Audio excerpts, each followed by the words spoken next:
Don't move. Don't say a word. I said it low, almost under my breath, but Vivian Ashford heard every syllable, and she froze like the words had physically reached out and gripped her shoulder. We were standing in the executive archive on the 41st floor of Ashford Tower, a room most employees didn't even know existed, and she had just reached toward a cabinet on the far wall. Her fingers were inches from the brass handle. "Don't move," I said again. "Please, just stay exactly where you are." She turned her head, slow and careful, the way people move when they sense danger but can't identify its shape yet. Her eyes found mine across the dim room, and for the first time since I'd met her 3 years earlier, I saw something in her face that wasn't confidence. It was uncertainty. Billionaire CEOs don't usually get to feel that. I'd spent 11 years cleaning this building at night, and in all that time, I had never once seen Vivian Ashford look uncertain about anything. Not in a boardroom, not in an elevator, not on the handful of occasions our paths had crossed at 3 in the morning, when she was still working and I was emptying trash cans 2 floors down. "What's happening?" she whispered. Not really a question, more like she was testing whether her voice still worked. I didn't answer right away. I was looking past her, at the small brass panel beside the cabinet door, at a thin red light I had seen only once before, months earlier, buried under a service manual nobody had touched in years. I knew what that light meant. I just didn't know how to explain it to her without sounding insane, or worse, without sounding like a man who had been hiding something from the company that employed him. I had been called up to the archive that night because the environmental control system had been acting up again, a recurring problem I'd been quietly fixing for the better part of a year. Nobody in facilities wanted the job. The room ran cold no matter what you did to the thermostat, and twice a month something in the walls would hum for exactly 40 seconds and then stop. Most of the maintenance staff assumed it was old wiring, the kind of thing you patch and forget about. I assumed that too, until the night I opened the access panel behind the cabinet and found components that didn't belong in any environmental system I had ever serviced. Sensors, wired with a precision no HVAC contractor would bother with, a pressure plate hidden beneath, decorative molding, disguised well enough that I almost missed it twice, a tripwire circuit built into what looked on the surface like part of the ventilation housing. I hadn't understood any of it then. I understood enough of it now, standing there with Vivian 6 feet away and perfectly still, to know that she was standing exactly where the mechanism was built to notice her. "There's an indicator," I said quietly, nodding toward the panel without moving my hand. "Right there, low near the base of the cabinet. You can't see it from where you're standing, but I can. It reacted the second you got close." She followed my eyes, careful not to shift her weight, and found the light. Her breath caught, a small, sharp sound in the silence of the room. "What does it do if I move?" "I don't know yet," I admitted, and I watched that answer land on her harder than I expected. People like Vivian Ashford weren't used to hearing "I don't know" from the people who worked for them. I've only ever seen it do this once before, and I didn't stay around to test it. That uncertainty sat between us like its own kind of danger. I could see her mind working, the same sharp, calculating instinct that had built Ashford Holdings into one of the largest private companies in the country, trying to solve a problem with no visible edges, no numbers to run, nothing she could outthink her way past. "Whatever you're about to do," she said, her voice steadier now, forcing itself steady, "do it." I moved slowly, keeping my hands where she could see them, and knelt beside the panel. My father had been an electronics technician before I was born, and some habits he drilled into me as a boy had never left me. Patience most of all. Look before you touch. Understand the whole system before you trust yourself to change any part of it. I traced the wiring with my eyes before I let my fingers near it.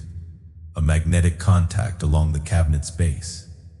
A secondary sensor built into the floor molding, positioned so that anyone standing directly in front of the cabinet would trip it the moment they stepped back or turned away. It wasn't designed to catch someone reaching in. It was designed to catch someone leaving, which told me something important. Whoever built this hadn't been protecting the cabinet from a thief. They had been protecting it from someone walking away too quickly without noticing what they'd found. Whoever built this, I said half to her, half to myself, didn't want to hurt the person who found it. They wanted to know if someone had found it. Found what? I didn't answer that yet.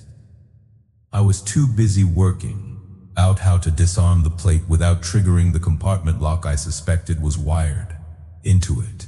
A lock I had no proof existed except the shape of the wiring and 11 years of instinct telling me not to guess wrong. It took me almost 4 minutes. 4 minutes where neither of us breathed easy. 4 minutes where I was intensely aware of a woman who signed my paycheck standing, perfectly still and trusting a night janitor with something that clearly mattered to her more than she was letting on. Before I finally heard a soft click and watched the red light shift to a steady green. "You can move now," I said. Vivian stepped back so fast she nearly lost her balance, catching herself against the doorframe, and for a moment the most powerful woman I had ever worked for looked like an ordinary person who had just realized how close she'd come to something she didn't understand. She pressed a hand flat against her chest, as if she could physically slow her own heartbeat down. "What is this room really for?" she asked, and there was an edge in her voice now, not fear exactly, more like the beginning of anger. Anger at not knowing something about her own building, her own company, her own family's history. I opened the cabinet. Inside, behind a false panel I hadn't noticed until the mechanism released it, was a narrow compartment holding a stack of envelopes, yellowed with age, tied together with a cord that had gone brittle enough to crack when Vivian touched it. She reached for them before I could stop her, and this time nothing happened. The lock had already released. She untied the cord with hands that weren't quite steady and opened the top envelope. Her face changed the moment she saw the handwriting. "This is my uncle's writing," she said. "This is Leonard's." I hadn't known Leonard Ashford personally. He had died before I started working in this building, but everyone who'd been here long enough spoke of him the same way, as the executive who had quietly run the company's private archives for nearly 40 years, before Vivian's father took over the company itself, and who had died without much fanfare. A man remembered as thorough, private, more comfortable with paperwork than people.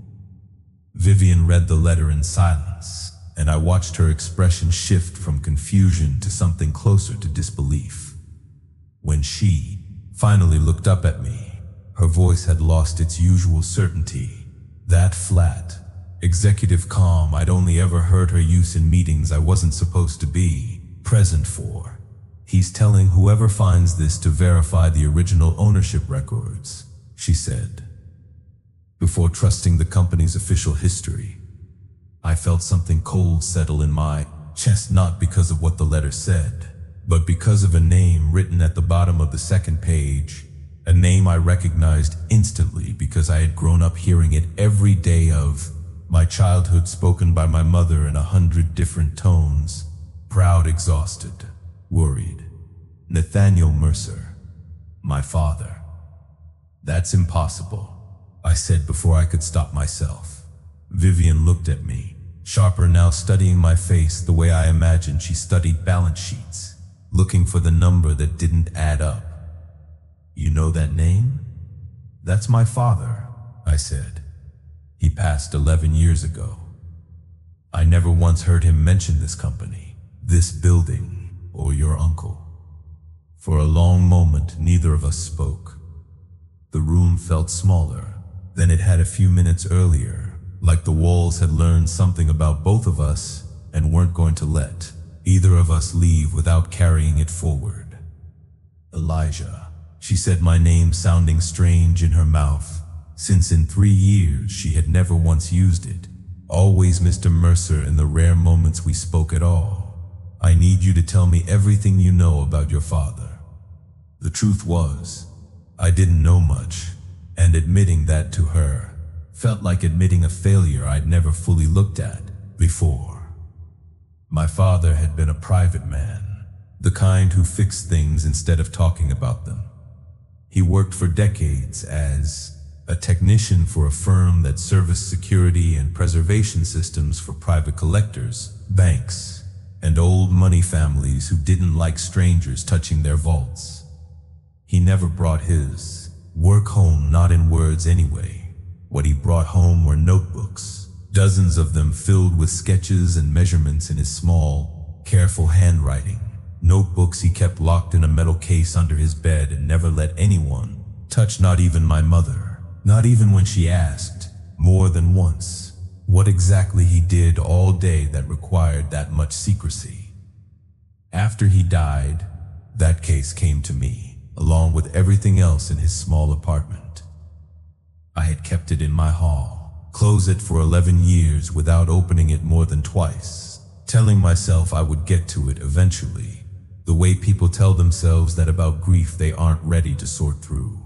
That night, after Vivian's security team quietly sealed the archive and swore everyone in the room to confidentiality, I went home and pulled the case out for the 3rd time.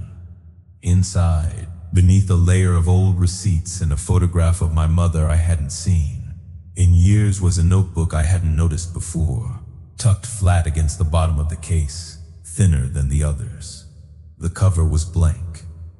Inside were sketches that stopped my hand, cold, the same brass panel, the same hidden compartment, the same pressure sensor I had traced with my fingers only hours earlier, drawn decades before I was ever hired to maintain that room. On the final page, in handwriting I would know anywhere, my father had written a single line: "The archive must never be opened unless the original agreement is found." I sat with that notebook open on my kitchen table until the sun came up, and for the first time in 11 years, I understood that my father hadn't just installed a security system in that building. He had built a warning, and he had waited, apparently for decades, for someone to finally hear it. I thought about all the mornings he came home, tired and quiet, all the questions I never asked because he never seemed to want them, and I wondered how much of what I'd always read as distance had actually been the weight of a promise he couldn't explain to anyone, not even his own son. I brought the notebook to Vivian's office the next evening, after my shift, still in my work uniform because I hadn't had the courage to go home and change first. She read it twice before she said anything, and when she finally looked up, some of the sharpness had gone out of her eyes, replaced by something closer to exhaustion. "He built this to protect something," she said quietly. "Not to hide it, to protect it." "From who?" She didn't answer that right away, and I noticed for the first time how tired she looked, the kind of tired that comes from realizing the ground under you isn't as solid as you believed it was. "My Uncle Leonard controlled this company's private archives for almost 40 years, she said. "Everyone always described him as careful. Private. I always thought that meant boring. I'm starting to think it meant something else entirely." Over the following 2 weeks, Vivian and I met after hours in the archive in her office, once in the small break room on the 41st floor where nobody ever went, because the coffee machine had been broken since before I started. She brought company records, boxes of them, financial filings and old correspondence pulled from storage. I brought what remained of my father's, notebooks laid out across her desk like pieces of a puzzle neither of us had asked to solve. It wasn't easy for either of us. I noticed, more than once, the way other executives glanced at me in the hallway during those weeks. A night janitor suddenly spending long hours in the CEO's office, and I understood exactly what those looks meant, even if nobody said it out loud. Vivian noticed too.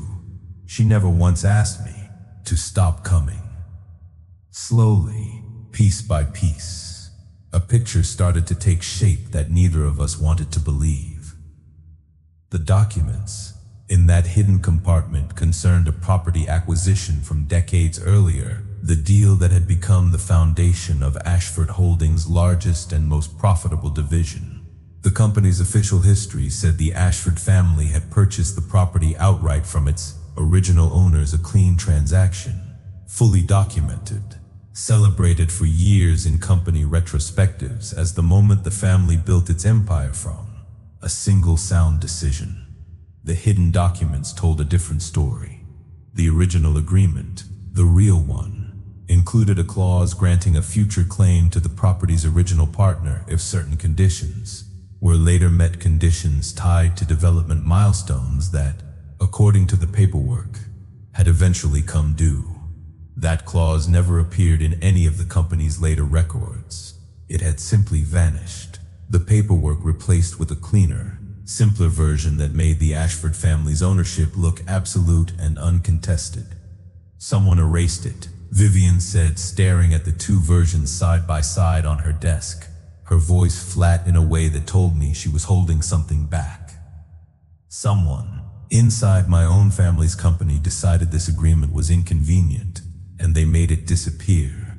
And they let my father and my grandfather build their reputations on a version of events that wasn't true. Not your uncle, I said, because by then I was almost certain of that much. He's the one who preserved the original.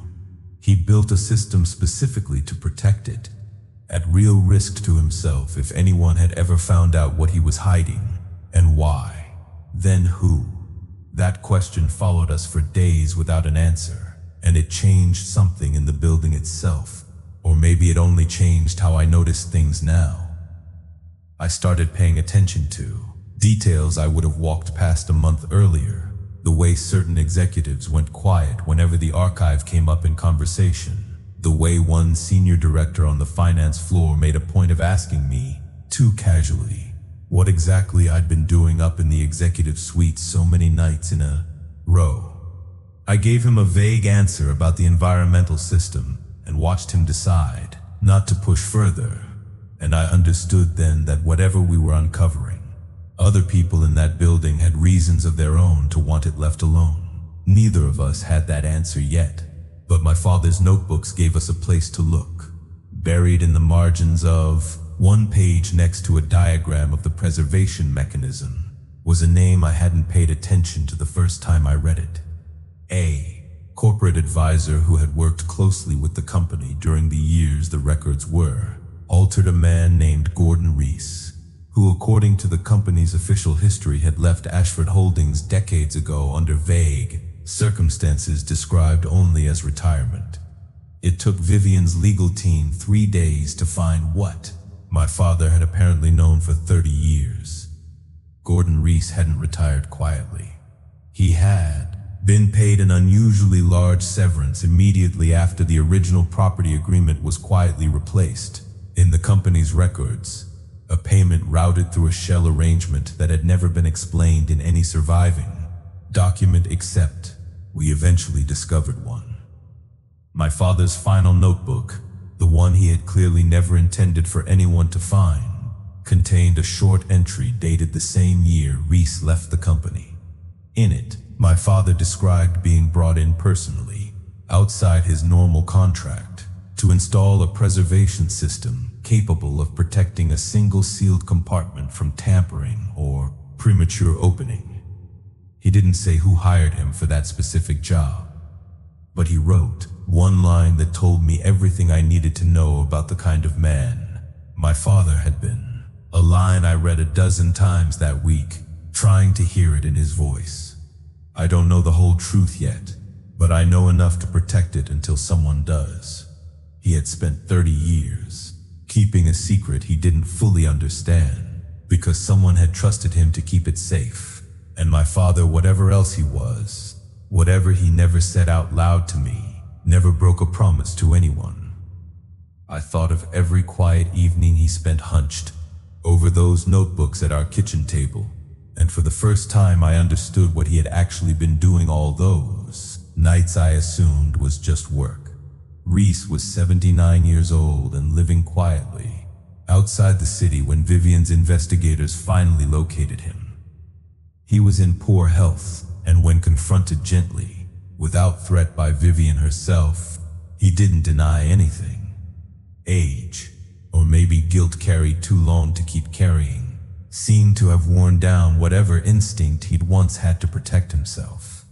He told her that Leonard Ashford had discovered the altered records decades earlier and confronted him directly, that rather than expose the fraud publicly and risk destroying the company his own family had built, Leonard had quietly forced Reese out, paid him to disappear and stay silent, sealed the original documents where only someone with the patience to find them ever would, and spent the rest of his life saying nothing, hoping the truth would eventually surface on its own terms, in its own time, through someone he trusted enough to leave it with.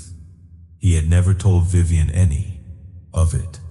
He died before she was old enough to understand what her family's fortune actually rested on, and by the time she was old enough to ask the right questions, there was no one left alive who could answer them honestly, except, as it turned out, the notebooks of a man neither of us had expected to matter this much. He protected the truth instead of exposing it, Vivian said, after Reese's confession was recorded and verified by her legal team. We were sitting in the archive again late at night, the same room where all of this had started, the cabinet standing open between us like a door neither of us had fully walked through yet. And he trusted a stranger to help him do it, someone he'd probably never even met. Not a stranger, I said. My father knew exactly what he was protecting. He just never told me why it mattered, not once, not even when I was old enough that he could have. Vivian looked at the notebooks spread across the table between us, then at me, and something in her expression had changed completely from the woman who had once walked past me in the hallway without a second glance, who had signed off on my employment contract 3 years earlier without ever learning my first name. When I first saw your name on the maintenance schedule 3 years ago, I thought I was looking at just another name on a list. I had no idea I was looking at the son of the man who spent 30 years protecting my family's secret, working 2 floors below my office the entire time. I didn't know what to say to that, so I didn't say anything. 2 weeks later, Vivian called an emergency meeting with the company's board.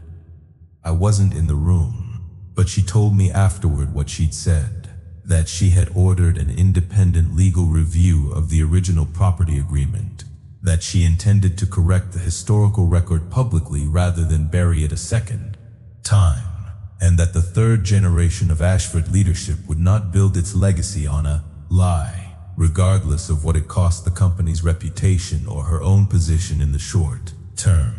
Some of the board members argued against her, warning of lawsuits from the original partner's descendants, warning of a stock price that might never fully recover, warning her that this was exactly the kind of decision that ended careers. A few resigned rather than support the review.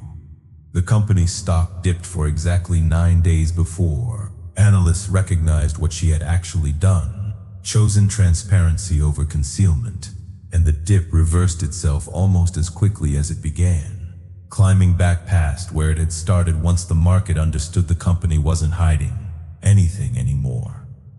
People trust companies willing to correct themselves. Vivian understood that instinctively, in a way I don't think her uncle ever fully grasped, because he had chosen silence, and she chose to speak publicly under her own name, in front of cameras that weren't always kind to her in the days that followed. She offered me a position afterward, Senior Facilities and Preservation Coordinator, overseeing every security and archival system in the building. A considerable step up from anything I had done in 11 years of night shifts. I turned her down the first time she offered it. I don't want it because of what happened, I told her, standing in her office in my work uniform for what felt like the 100th time that month. I don't want charity, and I don't want people in this building looking at me and wondering if I earned it or if I was given it. It isn't charity, she said. You understand these systems better than anyone I could hire from outside this building, and you proved that the night you kept me from destroying the one piece of evidence that mattered, when you had every reason to just let me open that cabinet and walk away from what you'd found. I'm not offering you a gift, Elijah. I'm offering you a job you're already qualified for, and one I'd be a fool not to offer you. I thought about my father. That night, about 30 years of silence he carried without ever explaining why. About a promise he kept to a man who had trusted him with something larger than either of them. I thought about how easy it would have been for him to simply ignore what he found, to install the system and forget about it, the way most people forget about jobs once the check clears and the invoice is filed away. He hadn't done that.